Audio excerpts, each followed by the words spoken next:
Welcome back to Squawk on the Street. Let's turn to the effects of tariffs on businesses in America. Our next guest company specializes in classic toy brands. You know them: Light Bright, Care Bears, Tonka, Lincoln Logs. He says the tariffs will, quote, destroy his business, and he would prefer to make his product in the U.S., but there are simply, quote, not enough production facilities and labor. Jay Foreman, Basic Fun Toys CEO, joins us now. Jay, thank you so much for joining us. You've sort of been with us along the way over these tariffs implementation since sort of the Trump administration the first time around. I guess just quite openly, where are we sitting right now with the tariffs and how they impact your business? Can you continue to operate in an environment like this? Well, it's extremely hard because of the uncertainty. You know, we started February with an implementation of 10%, which we figured out a way to work. And then by the end of the month, it went to 20. And then, of course, on Wednesday, we're going to find out whether maybe they get rolled back, maybe an additional 25% gets added. So that uncertainty is really freezing business. Most of our customers are held up on their shipments and placing orders for now to see what's happening with the tariffs. And so what are you going to do? I mean, do you just live with crunched margins? Do you have to make changes to the toys themselves? Talk us through maybe with some examples, because I think so much of this is sort of pie in the sky for some people. It's hard to picture, but you have toys, right? We all know what a toy looks like. What does it look like now? What could it look like? Well, so what happens is, for example, a toy like this is a Tonka truck. It's about a $10 toy. This toy will go to $12 with the current set of tariffs on it right now. And that doesn't sound like a lot, $10 to $12, but you have to remember that mom and dad, they're putting together a shopping basket. So it's not just this Tonka truck that goes in the shopping basket. It's all the other toys, all the apparel, all the accessories, back to school, everything. And those $1, $2, $5, $10 really start to add up for the consumer. And it really makes it difficult for folks that are struggling right now to make ends meet when you implement tariffs on these type of consumer goods. And so President Trump obviously has long said that part of the idea of these tariffs, A, is to make things fair, and B, to bring manufacturing back to the United States. And when we introduced you, we said that your thoughts are that you would like to do it, but you just can't. So where can you manufacture? Are there other options? Is the United States definitely out of the picture, even in the long term?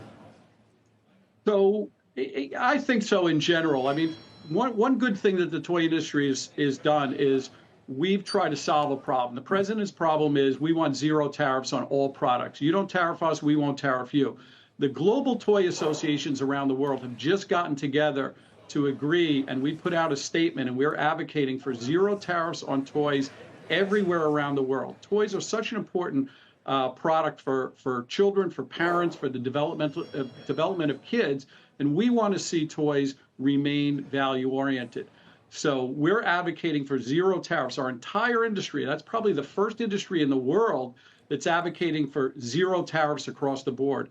If the auto industry, the tech industry, the farm industry would do that, we'd solve all the problems for the president. We're trying to do it in the toy industry. Now, the unique problem that we have is that there's really no manufacturing here. What I would contend to you is we want to be making Caterpillar trucks here, John Deere trucks here, not small Tonka trucks, not little figures like this in America. I don't believe those are the type of jobs that the president is suggesting should come back to the United States. So we as an industry have to look elsewhere, outwards, for our production to be able to keep toys inexpensive and high quality. And that usually is foreign markets, typically in Asia.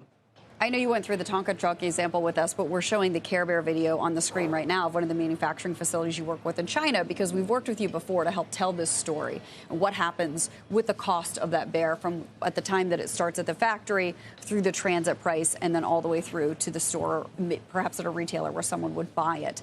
Where are we right now with the cost of manufacturing that bear with the 10% plus 10%, and then where it lands in the retailer shelves?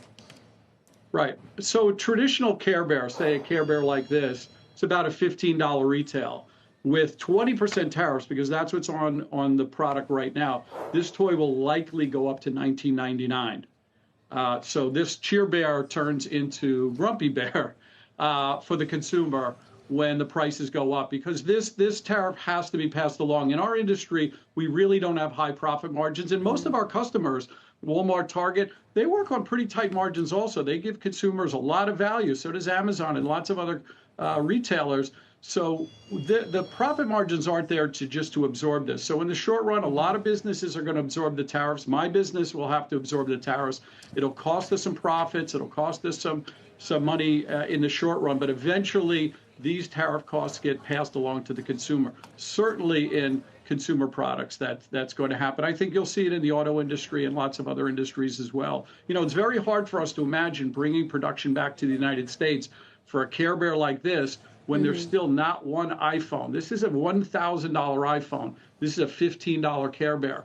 We're not going to be making this in America before we make this in America. So Jay, the toy I got to ask you, we have to look outside for our production. I got to ask you really quickly before we go, because you sort of made counterpoints that where you said we have to absorb the costs, and then you're talking about prices going up. So are the retailers that you work with, the Walmart, the Target, the Amazon, are they asking you to absorb that price? Right now, everybody's sort of waiting to see what happens on Wednesday.